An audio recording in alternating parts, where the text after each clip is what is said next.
ओम नमः सुदेव्यः।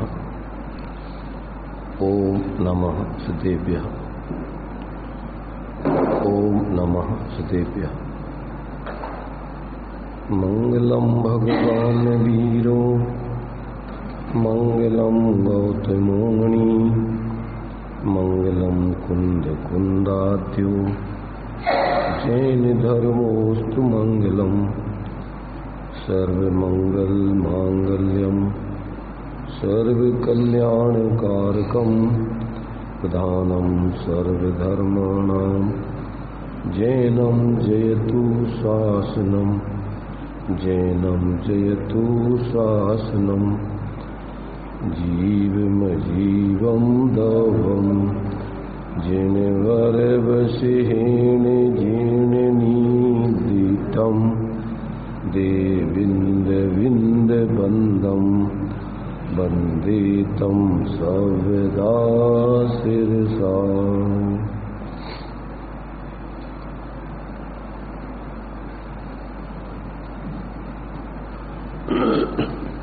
द्रव्य संग्रह जी की 14वीं गाथा अपनी चल रही है। इसमें जीव के सिद्धत्वपने को और ऊर्ध्वगमनत्वपने को सिद्ध किया गया है। तो जीव सिद्ध दशा में किस प्रकार से उसका स्वरूप रहता है, उसके लिए आचार्य देव ने निक्कम्मा अट्ठगुणा किंचुणा चरम देहेदु सिद्धा लोया गढ़ निच्चा उपाद बहिम संयुक्ता, इस तरीके से सिद्ध भगवान का स्वरूप स्पष्ट किया। इसके उपरांत जीव के यहाँ पर जो 9 अधिकार बतलाए, उन 9 अधिकारों का वर्णन इसमें पूर्ण करके और फिर अन्य ग्रंथों में जो जीव के दूसरे तरीके से 3 भेद किए हैं, उन 3 भेदों का भी स्वरूप यहाँ पर स्पष्ट किया है, जिसको अपन 6 ढाला में पढ़ते हैं, बहिरातम अंतरातम परमातम। अभी अपन अब वो अंत में दूसरे प्रकार से आत्मा के 3 भेद जो बतलाए हैं, उन 3 भेदों की दृष्टि से यहाँ पर विचार कर रहे थे। तो यहाँ बहिरात्मा और अंतरात्मा का विचार 3 प्रकार से यहाँ पर अपन ने कल कर लिया था। एक तो जो जीव बाहर में जो इंद्रिय सुख आदि है, उस इंद्रिय सुख आदि को ही सुख जानता है, और अंदर में अपने जो आत्मा के स्वास्थ्य संवेदन से उत्पन्न जो वास्तविक आत्मिक सुख है, उस सुख को सुख नहीं जानता है और इंद्रिय सुखों में ही आसक्त रहता है, ऐसा वो बहिरात्मा है। और जो अंदर में स्वास्थ्य संवित्ति से उत्पन्न आत्मिक सुख है, उसको ही वास्तविक सुख जानता है, मानता है, उससे विलक्षण वो अंतरात्मा है। एक तो ये दृष्टिकोण दिया था। दूसरा दिया था कि जो देहरहित अपना निःशुद्धात्म द्रव्य है, उसकी भावना जिसका लक्षण है, ऐसी भेद ज्ञान से रहित, माने अंतर में जो अपना चैतन्य स्वरूप आत्मा है, ज्ञान दर्शन स्वरूप आत्मा है, उसको ही जो अपने रूप अपने द्रव्य रूप में भाता है, यही मेरा स्वरूप है, अन्य किसी को नहीं भाता है, ऐसा जो अंदर में साधना कर रहा है, वो जीव तो अंतरात्मा है। परंतु इससे विलक्षण कौन है कि जो इस प्रकार के स्वरूप को न जान करके, इस भेद को न जानकर देहादि परद्रव्यों में ही एकत्व बुद्धि करते हुए उसी की भावना भाता रहता है, उस रूप परिणमित होता रहता है, वो बहिरात्मा है। ऐसा दूसरे तरीके से बहिरात्मपना। एक तो अंदर के आत्मिक सुख और बाहर में इंद्रियजन्य सुख। एक अंदर में जो अपना आत्मा का स्वरूप है वो, और बाहर में शरीर आदि परद्रव्यों का स्वरूप है वो, इनमें भेद विज्ञान नहीं रहता है। और तीसरा बतलाया था जो हे उपाधि तत्व हैं, उनका विचार करने वाला चित्त और निर्दोष परमात्मा से भिन्न जो रागादि दोष हैं, और जो शुद्ध चैतन्य लक्षण रूप आत्मा है, इन तीनों का तथा वीतराग सर्वज्ञ प्रणीत अन्य पदार्थों का जिसे परस्पर सापेक्ष नए विभाग से सिद्धांत ज्ञान नहीं है। क्या है कि जिसके लिए आत्मा का जो हे स्वापर हे उपादेय आदि तत्व बतलाए हैं, उस संबंधी जो विचार करता है और जो आत्मा के राग आदि दोष हैं और उससे भिन्न जो शुद्ध आत्मा है, इन तीनों का तथा वीतराग सर्वज्ञ प्रणीत अन्य पदार्थों का जिसे परस्पर सापेक्ष नए विभाग से श्रद्धान ज्ञान नहीं है, वह बहिरात्मा है और उससे विरुद्ध अंतरात्मा जानना चाहिए। यानी जिसके लिए इस प्रकार से जो हे स्वापर हे उपादेय आदि तत्वों का कोई निर्णय नहीं है, कोई विचार नहीं है, अंदर में अपने स्वरूप का इस प्रकार का माने जो स्वरूप है उसका अनुभव आदि नहीं है, और जो सर्वज्ञ भगवान ने और भी जो तत्व या पदार्थ जो विवक्षा भेद से निश्चय व्यवहारात्मक रूप से कहे हैं, भेदा भेद आदि रूप से, उन सब का विचार नहीं है, ऐसा जीव बहिरात्मा है और इससे विरुद्ध अंतरात्मा है जो स्वापर हे उपादेय आदि तत्वों का और भी सर्वज्ञ द्वारा प्रणीत 6 द्रव्य 7 तत्वों का सम्यक प्रकार से निश्चय व्यवहार आदि दृष्टिकोणों से विचार करता है, अनुभव करता है, तो वो अंतरात्मा। और जो इस प्रकार की विचार अनुभव आदि नहीं करता, इस प्रकार से वो बहिरात्मा जानना चाहिए। इस प्रकार बहिरात्मा और अंतरात्मा के लक्षणों को यहाँ पर संक्षेप में बताया।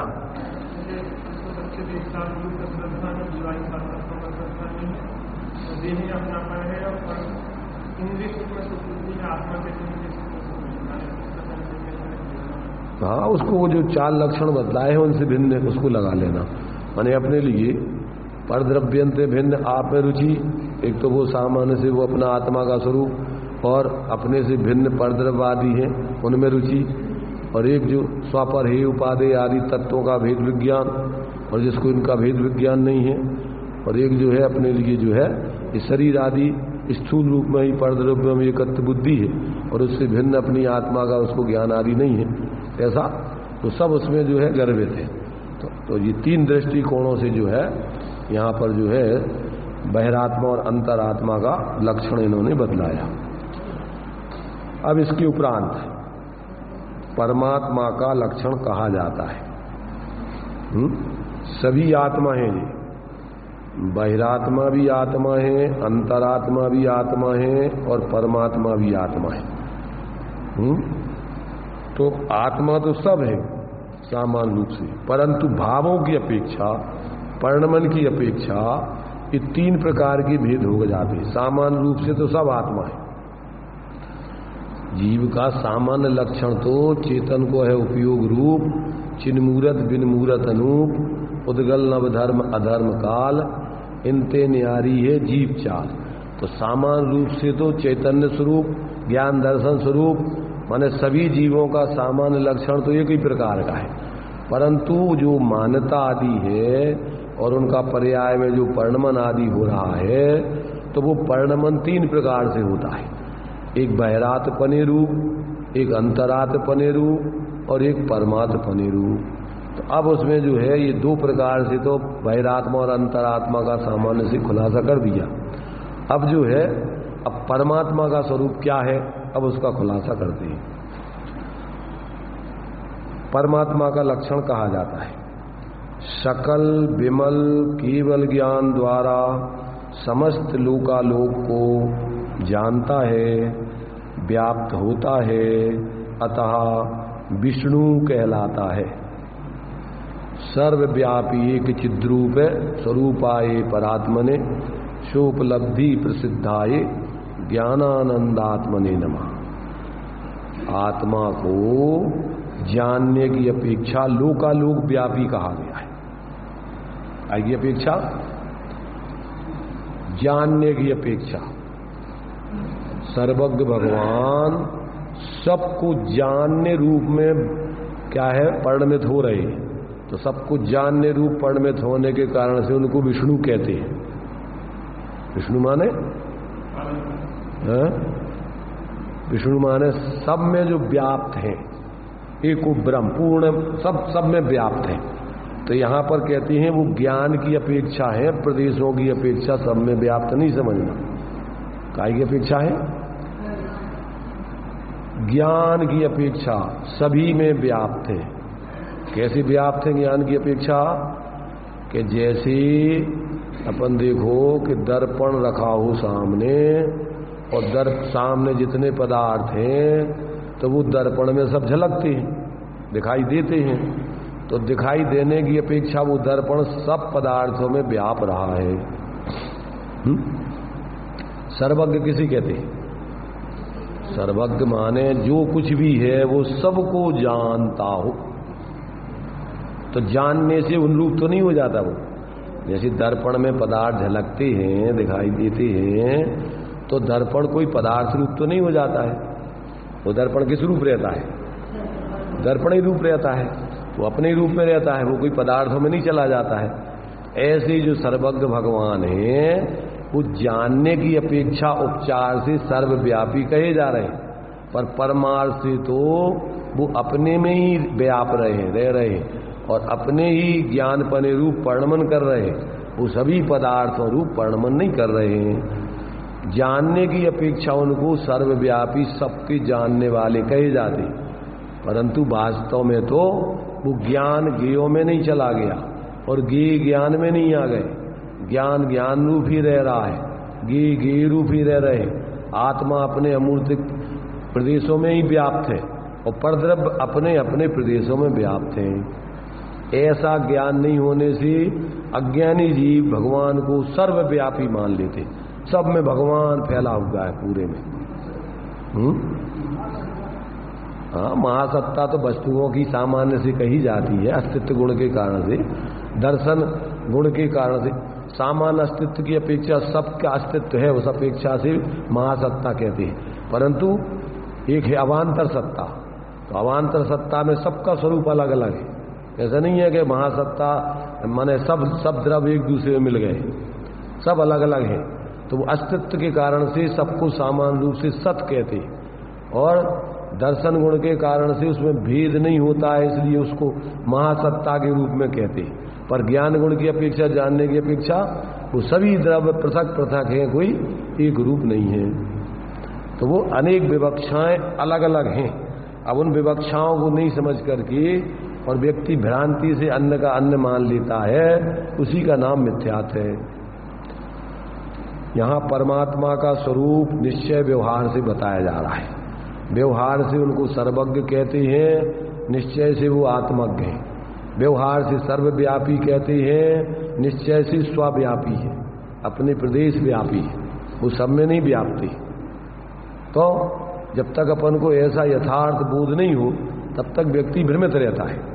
तो यहाँ पर कहते हैं कि वो क्या है, केवल ज्ञान द्वारा, सकल विमल केवल ज्ञान द्वारा समस्त लोकालोक को जानता है और उसी अपेक्षा व्याप्त होता है, अतः विष्णु कहलाता है। परम ब्रह्म नामक निज शुद्धात्मा की भावना से उत्पन्न सुखामृत द्वारा तृप्त होने से उर्वशी, रंभा, तिलोत्तमा आदि देव कन्याओं के द्वारा भी जिसका चित्त आकर्षित नहीं होता है, अर्थात ब्रह्मचर्य व्रत खंडित नहीं होता है, अपने ब्रह्म स्वरूप आत्मा के अनुभव से च्युत नहीं होता है, वह परम ब्रह्म कहलाता है। केवल ज्ञान आदि गुणरूप ऐश्वर्य सहित होने के कारण देवेंद्र आदि भी उस पद की अभिलाषा करते हुए जिनकी आज्ञा मानते हैं उन्हें ईश्वर नाम होता है। और केवल ज्ञान शब्द से बाच सु अर्थात उत्तम, गत अर्थात ऐसे ज्ञान को, ज्ञान जिनको है वह सुगत है, ऐसे अच्छे ज्ञान को जो प्राप्त हैं, श्रेष्ठ ज्ञान को जो प्राप्त हैं वे सुगत हैं। अथवा जिसने शोभायमान अविनश्वर मुक्ति पद को प्राप्त किया है, ऐसी शुद्ध दशा को प्राप्त होने से सुगत है। सुगति को, ऐसे सुंदर श्रेष्ठ गति को प्राप्त है, पंचम गति को प्राप्त है, इसलिए वो सुगत है।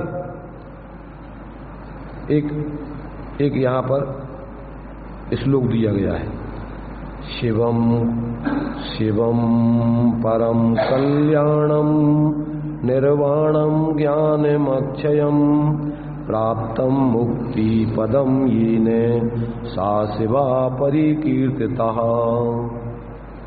शिव अर्थात परम कल्याण, निर्वाण और अक्षय ज्ञान रूप मुक्ति पद को जिसने प्राप्त किया है वह शिव कहलाता है। किसे कहते शिव? शिव माने ऐसी दशा को जो प्राप्त है, सिद्ध भगवान है उनको शिव बोलते हैं। ऐसी ये आप्त स्वरूप गाथा 24 दी गई है। आप्त के स्वरूप बताने वाली ये 24वीं गाथा है जिस ग्रंथ में दी गई हो आप्त के स्वरूप को। इस श्लोक में कथित लक्षण युक्त शिव जानना चाहिए, ये शिव है और काम क्रोध आदि दोष का जय करने से अनंत ज्ञान आदि गुण सहित वह जिन कहलाते इत्यादि परमागम में कहे हुए 1008 नामों से वाच्य परमात्मा जानना चाहिए। सहस नाम स्तोत्र है, तो सहस नाम स्तोत्र में भगवान के ऐसे 1008 नाम कहे गए हैं, तो वे उनके जो गुण हैं उनमें प्रकट हुए हैं, उन प्रकट गुणों की उसका स्वरूप बता करके और उनका यथार्थ स्वरूप ऐसा बताया गया है। तो वो जो है ऐसे जो अरहंत और शिव, अरहंत और सिद्ध भगवान, ये सकल निकल परमात्म दोविद तिनमें घात निवारी, श्री अरहंत सकल परमात्म लोकालोक निहारी, और ज्ञान शरीरी त्रिविध कर्मल वर्जित सिद्ध महंता, ते है निकल अमल परमात्म भोगे सर्व अनंता। ऐसे जो है परमात्मा का स्वरूप समझना चाहिए और कोई काल्पनिक परमात्मा नहीं जानना। तो 3 प्रकार के आत्मा हो गए, कौन कौन सी? विमल कुमार जी मिल गया तुम्हें? बहुत दूर बैठे, यहाँ खाली जगह है। पीछे सुनाई नहीं दे रहा हो तो आगे बैठो। है तो यहाँ पर अपने लिए ये क्या बताया जा रहा है? ये चूंकि अपने लिए सबसे पहले जीव और अजीब जो मंगलाचरण में आचार्य देव ने बताया था कि भगवान जिनेन्द्र के द्वारा कहे हुए ये जीव अजीब द्रव्य हैं, तो उनमें से जीव द्रव्यों का स्वरूप अपन को कैसा कैसा है वो अपन को ज्ञान में आना चाहिए। तो जीवों का स्वरूप क्या है? पर्णमन की अपेक्षा 3 प्रकार का कहा गया है। कौन कौन सा? बहिरात्मा, अंतरात्मा, परमात्मा। सामान्य से सभी जीव हैं क्या, और विशेष रूप से ये 3 प्रकार के जीव हैं। कौन कौन से? बहिरात्म, अंतरात्म, परमात्म जीव त्रिधा है। तो बहिरात्मा क्या है कि जो अंदर में अपने चैतन्य स्वरूप आत्मा है, अपनी उस आत्मा को आत्मा न मानकर, उसमें जो अतीन्द्रिय सुख आदि है उसको सुख न मानकर, और बाहर में शरीर आदि संयोगों को और पंचेंद्रिय जनक जो सुख नहीं है, सुखाभास है, उनमें सुख आदि की बुद्धि करते हैं, ऐसे सब जीव बहिरात्मा जानना चाहिए। और अंतरात्मा किसे कहते हैं कि अंतर में जो अपना चैतन्य स्वरूप आत्मा है और जो अंतर में उस आत्मा के अवलंबन से प्रकट होने वाला अतीन्द्रिय आत्मिक सुख है, ऐसे उस आत्मा को ही आत्मा जानते मानते हैं और उसके अनुभव से प्रकट होने वाले सुख को ही सच्चा सुख जानते हैं और उसी की साधना करते हैं, वे अंतरात्मा है। और जो ऐसी अपनी आत्मा को आत्मा जानकर, आत्मा के अतीन्द्रिय सुख को ही सच्चा सुख जानकर और उसी आत्मा में पूर्ण लीन होकर ऐसे परम सुख को, अतीन्द्रिय सुख को, अनंत सुख को प्राप्त हो गए हैं, वे परमात्मा है। उसी में अब अनंत काल तक के लिए लीन रहेंगे। अब बाहर में विकल्प नहीं करेंगे कभी, अब अनंत काल तक के लिए वो उस अनंत सुख का ही भोग करते रहेंगे। ज्ञान शरीरी त्रिविध कर्मल वर्जित सिद्ध महानता ते है निकल अमल परमात्म भोगे शर्म। अनंत काल तक वो सच्ची सुख, आत्मिक सुख, परम सुख, अनंत सुख का भोग करते रहेंगे। ऐसे जीव कहते हैं वो 3 प्रकार से 3 भागों में बढ़ जाते हैं। 6 डाला में अपन को दिया इन 3 प्रकार के जीवों के स्वरूप को समझ के यदि अपनी बहिरात पने की दृष्टि हो तो बहिरातमता ही जान तज। क्या करना चाहिए कि अपने इस बहिरात पने की बुद्धि को छोड़ना चाहिए, वृत्ति को छोड़ना चाहिए और अंतरात पने की वृत्ति प्रकट करना चाहिए। और फिर परमात्मा का लक्ष्य रखते हुए जब तक वो परमात्मा सा प्रकट नहीं हो जाए तब तक कहीं भी अपन को रुकना नहीं चाहिए। ये अपन को प्रेरणा दी गई है। तो ये जो है ये 3 प्रकार से आत्माओं का स्वरूप बता दिया।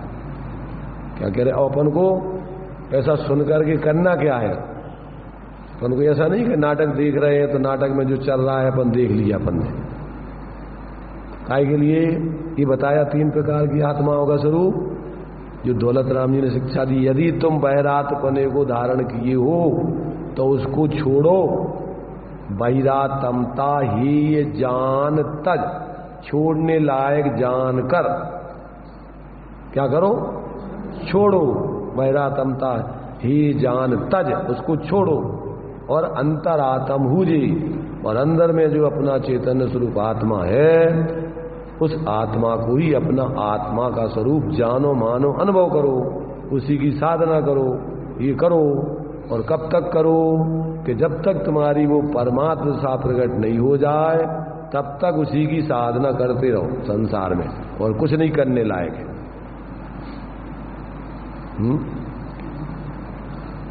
काय के लिए बताया जा रहा है? अपन को कि अपन भी आत्मा है। आत्मा तो सामान्य से सब है, परंतु अब उसमें से कौन सी आत्मा दुखी आत्मा है, कौन सी आत्मा आंशिक सुखी आत्मा है, कौन सी आत्मा पूर्ण सुखी आत्मा है। वो आत्मा जो सुखी होते हैं वो कैसे होते हैं और जो दुखी है वो किस कारण से है, अभी अपन को समझना चाहिए। अभी बताया ना कि वो दुखी है तो काय के कारण से? अपने ही मिथ्या श्रद्धान, मिथ्या ज्ञान के और मिथ्या आचरण के कारण। ऐसी मिथ्या दृग ज्ञान चरण बस भ्रमत भरत दुख जन्म मरण आते इनको तजिए सुजा। तो सुन तिन संक्षेप कहूं बका। उन मिथ्या दर्शन ज्ञान चारित का स्वरूप हम तुम्हें संक्षेप में कह रहे हैं और तुम उसको सुन करके और छोड़ो। तिन सुन संक्षेप कहूं बका, उनका स्वरूप संक्षेप में कहते वर्णन कर रहे। तो अपन को ज्ञानियों ने जो भी लिखा है वो सब प्रयोजन लिखा है, वो निष्प्रयोजन नहीं लिखा है, किसी प्रयोजन से लिखा है। अपन को प्रयोजन समझ में आना चाहिए।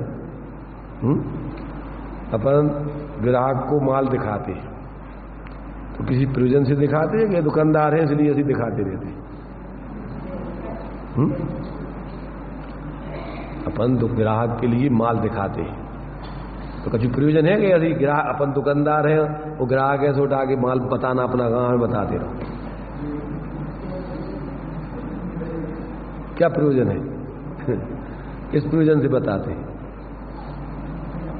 अरे भाई ये माल खरीदे हमारा और खरीद करके फिर ले जाए और हमारे लिए उसमें से जो भी हम लाए हैं, इतनी मेहनत की है, उधर से लाके बेच रहे हैं, समय लगाया, पैसा लगाया सब, तो अब हमारे लिए कुछ आमदनी चाहिए है आजीविका के लिए, तो उसमें से हमें कुछ लाभ मिले। प्रयोजन तो यही है ना। तो ऐसे ही ये ज्ञानियों का तुम्हें माल बता रहे हैं तो काय के लिए बता रहे हैं? उनका काम है सिर्फ ज्ञानियों को समझाने का। कुछ प्रयोजन है कि नहीं है? क्या प्रयोजन है कि भैया इसको ये समझ करके और इसमें से जो इनकी अहित में है उसको छोड़ें, जो हित में है उसको ग्रहण करें, तो ये इसमें से माल खरीदें। ऐसा नहीं कि अकेले बस आके सुन लिया और चले, ग्राहक ने माल देख लिया और चलता बना। अरे भैया क्या कर रहे थे? काय के लिए हमसे इतनी मेहनत करवाई तुमने? तुम्हें जब नहीं खरीदना था, लेना था, तो काय के लिए तुमने मेहनत करवाई? हमें इतना माल पटकवा के रख दिया तुमने, अब इसको फिर जमाना पड़ेगा, तो फिर प्रयोजन तो है ना? क्या भाई बहन जी, कुछ प्रयोजन है ज्ञानियों का नहीं बताने का?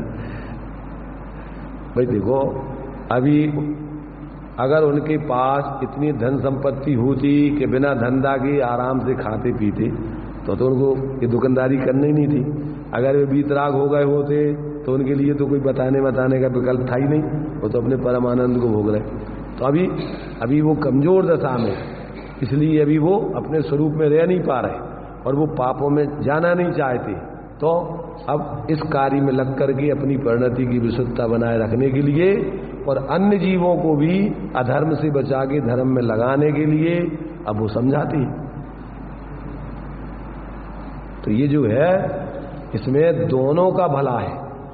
ग्राहक को दुनिया में भटकने की जरूरत नहीं है, सब जगह से वो माल ला करके और तुम्हारे लिए ला करके उसने रखा है, तुम्हारी मेहनत बचा दी।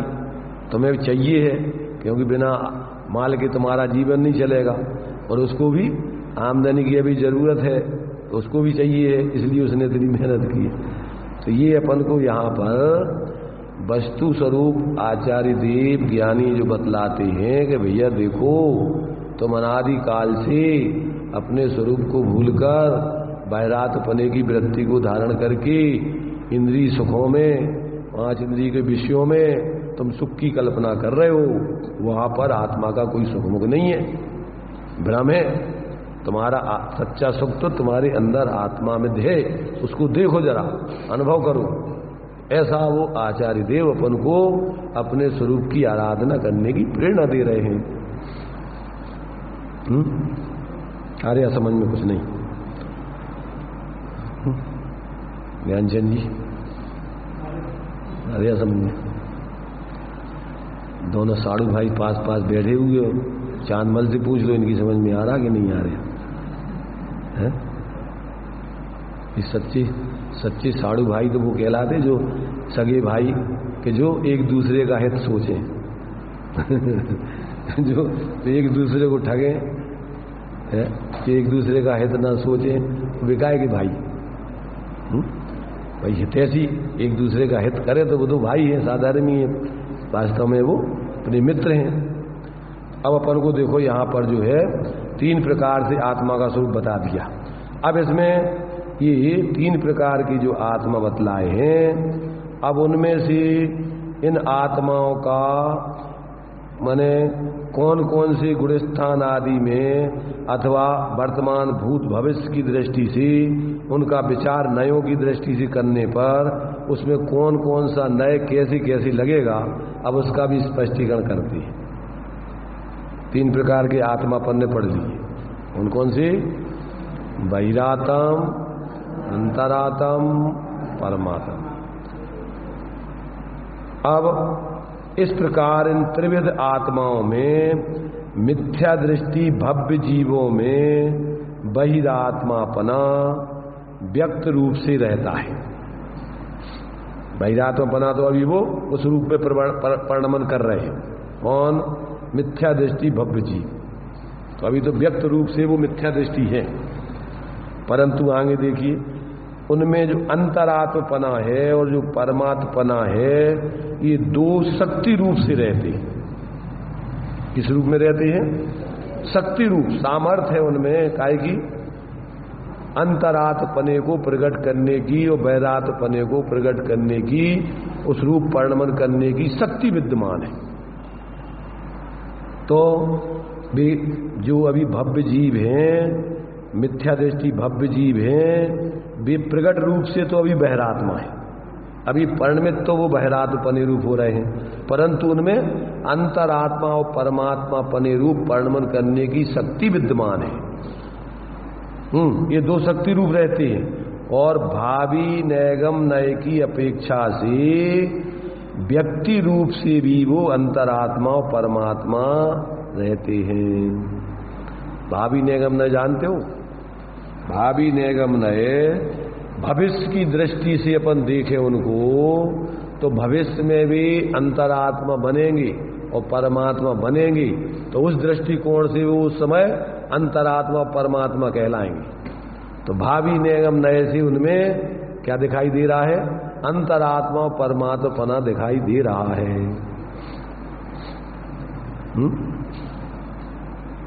तो ये क्या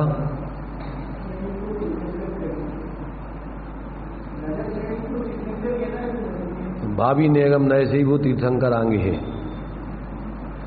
तो ऐसे अपन जितने भी कथन, जैसे मान लीजिए अपन जैसे 24 तीर्थंकरों का पंच कल्याणक मनाते हैं, तो कौन सा नय है उसमें?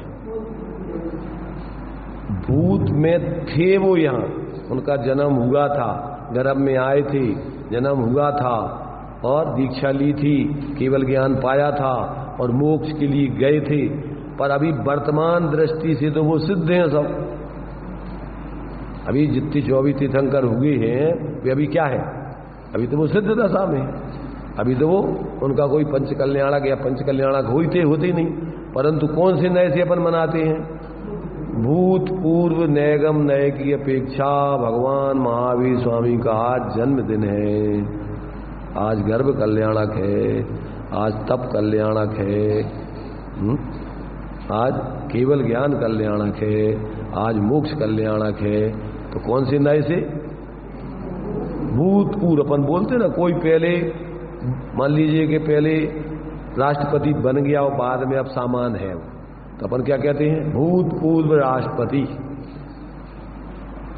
तो इससे क्या पता पड़ता है कि ये पहले 5 साल पहले राष्ट्रपति थे, 10 साल पहले राष्ट्रपति थे, जितने साल पहले वो राष्ट्रपति, उस समय की याद आती है ऐसा कहने में कि ये कौन है? भूतपूर्व प्रधानमंत्री। ऐसे ही अपन भूतपूर्व नेगम नय की अपेक्षा पंच परावर्तन में घूमे हैं, तो कोई कुछ भी कहे, ढोर कहे, पशु कहे, सब अपने में है विद्यमान, समझ रहे ना? तो उसमें लगा लेना, कोई कह रहा हो कि गधा कहेगा, ढोर कहेगा, मूर्ख कहेगा, तो समझ लेना कि ये भूतपूर्व नेगम नय से अपन को कह रहा है। इसमें कोई बुराई मानने की जरूरत नहीं है। अपन भगवान अपन को भगवान कहते हैं, प्रत्येक आत्मा भगवत स्वरूप है, तो वो शक्ति अपेक्षा तो सब भगवत स्वरूप है। और जो भव्य जीव आएंगे भगवान बनेंगे। अपन लोग जो त्रिकालवर्ती 24 को नमस्कार करते, पूजा करते हैं, पता है कि नहीं करते? त्रिकाल 24 को, भूत 24, वर्तमान को और भावी 24।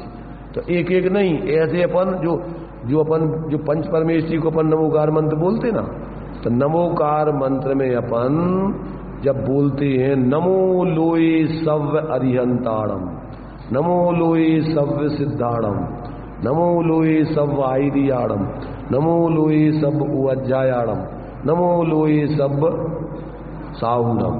इसमें है मालूम क्या बोल रहा है अपन? सब्य का अर्थ क्या होता है? सब माने द्रव्यवाची भी है, क्षेत्रवाची भी है, कालवाची भी है और भाववाची भी है। तो कालवाची में त्रिकालवाची आ जाती पंच परमेष्टि।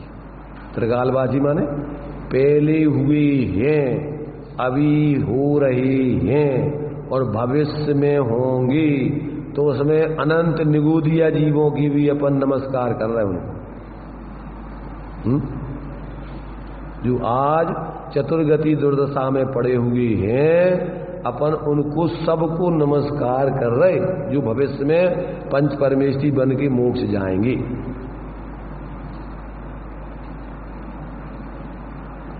जब अपन बोलते हैं तो अपन अपनी विचार नहीं करते ऐसा। कैसा? जब अपन बोलते हैं शब्द जो है अंत दीपक है। अंत दीपक समझते हो? एक होता आदि दीपक, एक होता है मध्य दीपक, एक होता है अंत दीपक। तो आदि दीपक होता है जैसे सम्यक दर्शन ज्ञान चारित्राणि मोक्ष मार्गा। तो जो सम्यक पद है वो आदि दीपक है। आदि दीपक माने ये जितना जो बोला गया है दर्शन ज्ञान चारित्र, इन तीनों में सम्यक लगा लेना।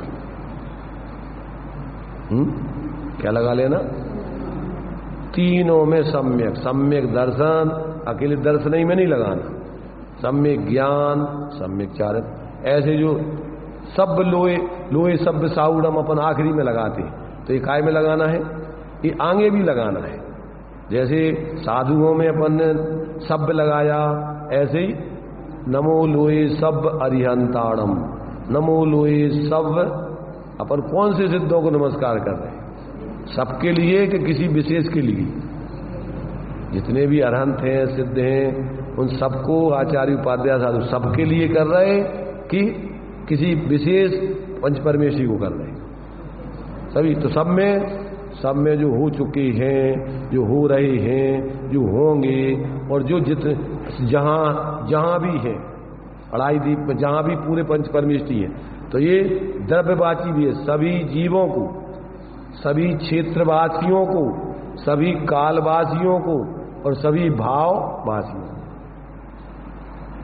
जो सभी जो जीव हैं, जिस क्षेत्र में हैं, जिस काल में हैं, और ऐसे भाव वाले जितने भी हैं, उन सभी के लिए हमारा नमस्कार हो। तो यहां व्यक्तिवादी धर्म नहीं है, ये तो गुणोवादी धर्म है, वस्तु स्वरूपवादी धर्म है। किसी व्यक्ति का समर्थक धर्म नहीं है। तो जिसने इस प्रकार से क्या है ये वस्तु स्वरूप को समझा, तो अपन को समझना चाहिए। शब्दों के अर्थ नहीं समझोगे तो उसका मजा नहीं आता, ज्ञान अपना सम्यक नहीं होता है, भाव अपना क्या है समीचीन नहीं होता है। तो यहां क्या बतला रहे कि जो भव्य जीव मिथ्या दृष्टि है, वे व्यक्ति रूप तो वैरात्मा है और शक्ति रूप से परमात्मा है, और भावी निगम नय की अपेक्षा व्यक्ति रूप से भी परमात्मा है। भगवान के ज्ञान में वे सब व्यक्त रूप में भविष्य में उनको व्यक्त अरहंत अंतरात्मना और परमात्मना दिखाई दे रहा है। किनको? भगवान के ज्ञान में जितने भी भव्य जीव हैं, जो भविष्य में अनंत काल में भी क्या होंगे, जो सम्यक दृष्टि बन करके परमात्मा को पाएंगे, तो अनंत भगवान या सर्वज्ञ देव जान रहे कि नहीं जान रहे? वो कब बनेंगे उनके ज्ञान में है कि नहीं? तो उस दृष्टि से वो भविष्य की दृष्टि से उनको व्यक्त रूप में दिखाई दे रहे कि ये उस समय इस प्रकार ये अंतरात्मा बनेंगे और इस प्रकार परमात्मा बनेंगे। उनको तो भविष्य की पर्याय व्यक्त दिखाई दे रही भविष्य रूप में।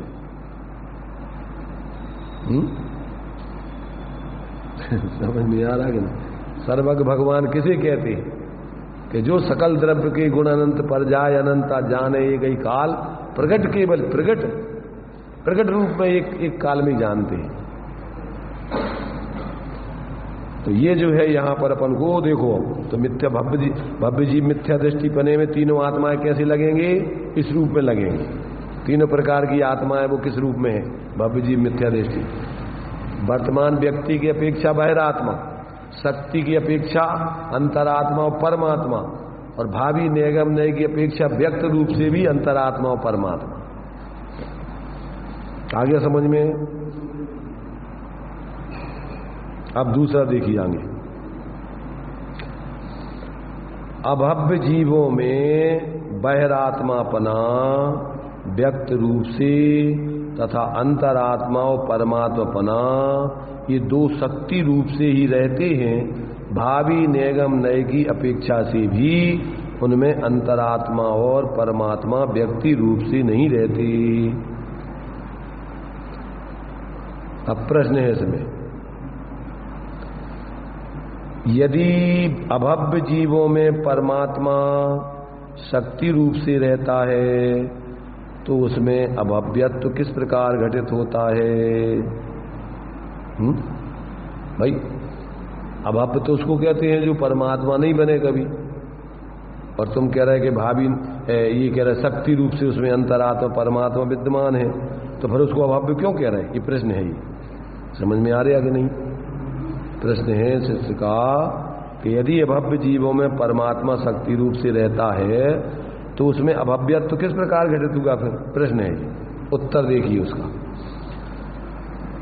अभव्य जीव में परमात्म शक्ति की व्यक्तता केवल ज्ञान आदि रूप से नहीं होती है, अतः उसमें अभव्यत्व है।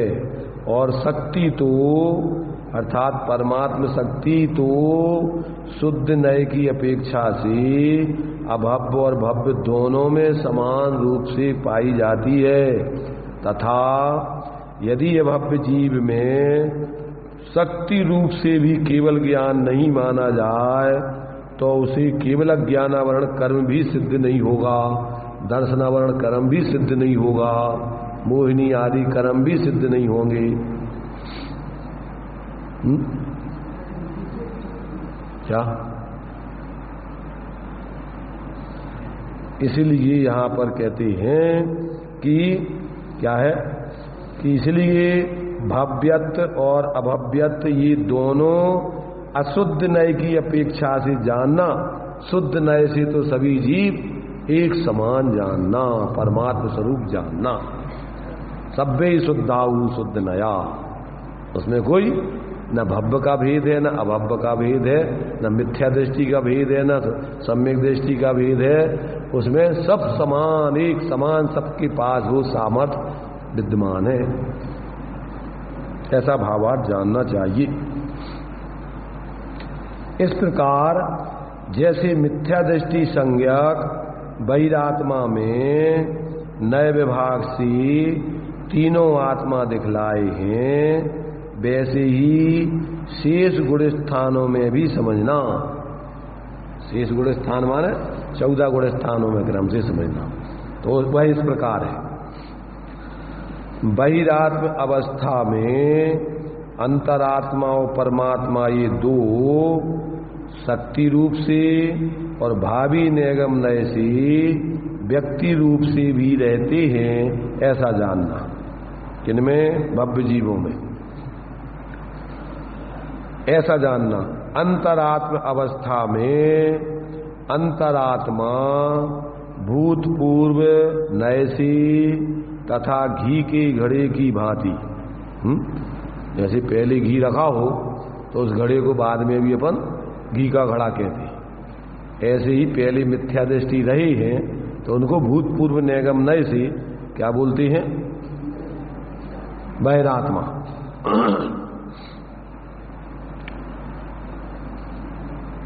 और परमात्म स्वरूप शक्ति रूप से तथा भावी निगम नय से व्यक्ति रूप से भी रहता है, ऐसा जानना चाहिए।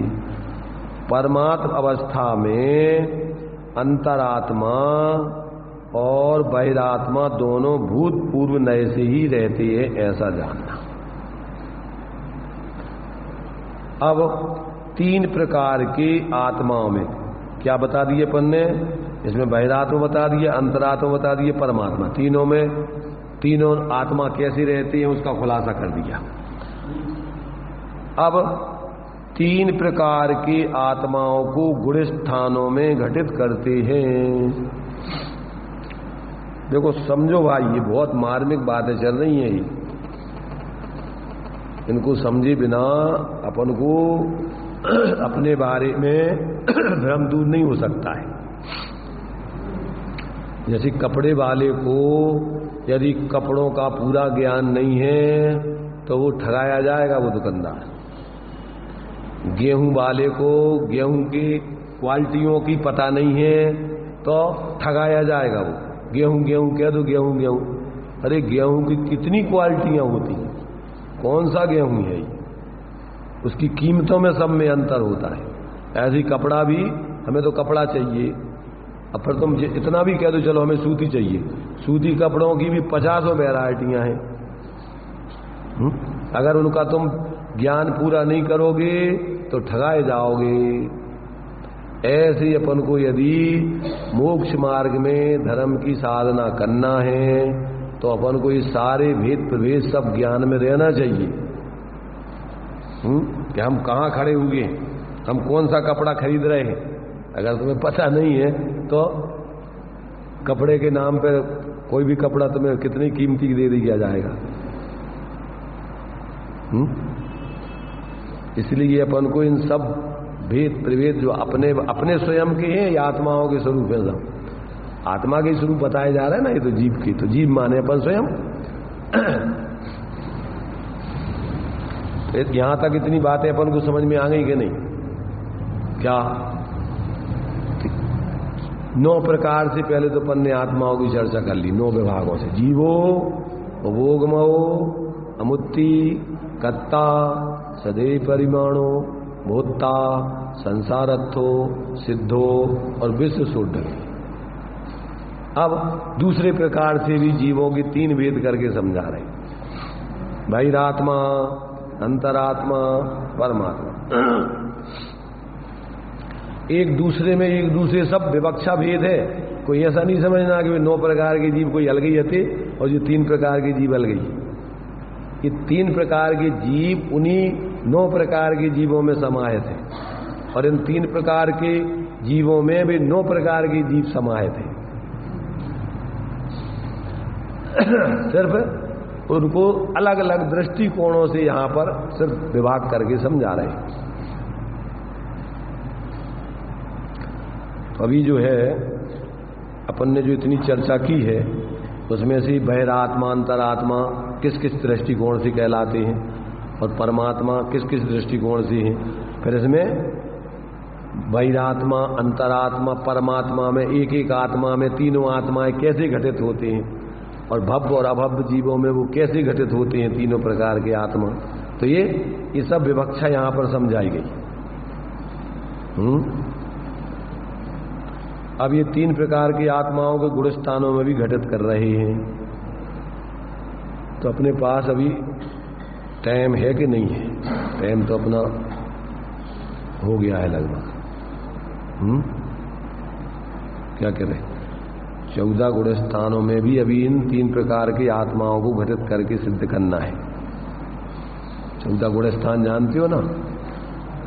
14 गुण स्थान, गुणों के स्थान, जीव के गुणों के स्थान। गुण स्थान की परिभाषा क्या है? मोह योग भवा गुण ठाना। मोह और योग के निमित्त से होने वाले आत्मा के परिणामों को गुण स्थान कहते हैं।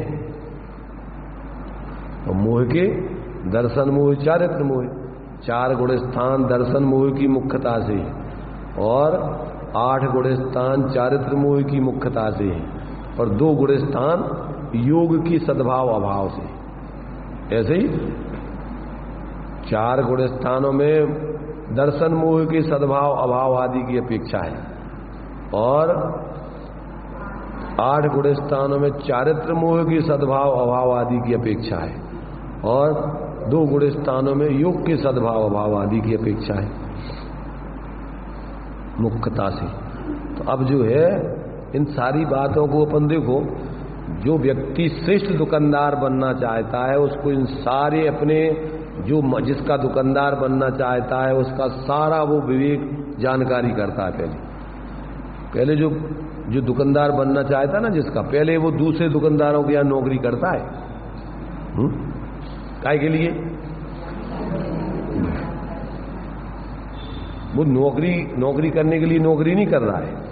काहे के लिए कर रहा है? कि वो सारे माल का कैसे कैसे क्या क्या होता है, कैसी खरीद, उसकी कितनी क्वालिटियां क्या, इसके लिए नौकरी कर रहा है। ऐसे ही जो जिनको ज्ञानी बनना है तो ज्ञानियों की सेवा वो क्यों करते हैं? कि ज्ञानी बनने के लिए कैसी कैसी अपन को विशेषताएं जीवन में चाहिए, इसलिए उनकी सेवा करते हैं, सानिध्य करते हैं। और जब वो उसमें मर्मज्ञ हो जाते हैं, उसके क्या हो जाते हैं, विशेषज्ञ हो जाते हैं, तो फिर क्या करते हैं? फिर उस प्रकार से वो नौकरी छोड़ के अपनी दुकान खोल लेता है। तो ऐसे ही फिर जो भी ज्ञानियों की सेवा शुश्रूषा करते हैं वे स्वयं ज्ञानी बन के फिर स्वयं वैसी आत्माराधना करके ज्ञानी बन जाते हैं। इसलिए अपन बोलते भगवान की पूजा बंदे तद्गुण लब्ध है। भगवान की पूजा भक्ति सानिध्य काय के लिए? भगवान जैसे बनने के लिए अपन उनका सानिध्य आदि करते, अकेले पुजारी बने रहने के लिए नहीं कि भगवान तुम प्रसन्न हो जाइयो सो हम तुम्हारी भक्ति करते रहे और तुम भगवान ही बने रहो और हम भक्त ही बने रहे, इसके लिए नहीं। तो ये जो है अभी अपन को इतनी ही चर्चा अपन ने की है, इसके बारे में थोड़ा विचार भी करने चाहिए। जो अपन खाते हैं उसको पचाना भी चाहिए, थोड़ा चिंतन मनन करने चाहिए, धीरे धीरे उसको जब पचता जाए तो आगे आगे खाते जाए। ऐसे ही अपन को इतना जो अपन ने चर्चा की इस पर थोड़ा विचार करना, आपस में एक दूसरे से चर्चा करना, ताकि अपन को विषय पूरा स्पष्ट हो जाए। फिर आगे का विषय अपन 14 गुण स्थानों में भी 3 प्रकार की आत्मा कैसे घटित होती है उसका भी अपन फिर विचार आदि करेंगे। अभी अपन यहीं इसको विराम लेते हैं। चलिए।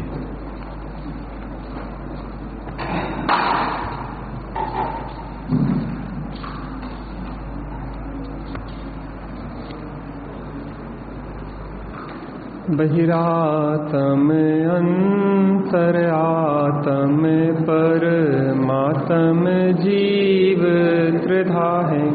देह जीव को एक गिने, बहिरात्म तत्मुधा है। उत्तम मध्यम जगन त्रिविध के अंतर आत्म ज्ञानी। द्विविध संग बिन सुध उपयोगी, मुनियोत्तम निज ध्यानी। मध्यम अंतर आत्म है जे, देश व्रती अनगारी। जगन कहें अविरतम दृष्टि, तीनों शिव मग चारी। सकल निकल परमात्म द्विविध, तिनमें घाति निवारी। श्री अरिहंत सकल परमात्म, लोकालोक निहारी। ज्ञान शरीरी त्रिविध कर्म मल, वर्जित सेध महंता। ते हे निकल अमल परमात्म, भोगे। जीव के 9 अधिकार के अंतर्गत यहाँ पे जीव का एक प्रकार से और वर्णन किया, बहिरात्म, अंतरात्म और परमात्म। इसकी बहुत गहन चर्चा आज हुई है, तो उस विषय में और गहराई से अपन विचार करें तो और विषय स्पष्ट होगा। क्योंकि समय नहीं है कि उन विषयों को विशेष गहराई से अपन चर्चा कर सकें और अपन समझेंगे, विचार करेंगे इसी भावना से। निज निधि निज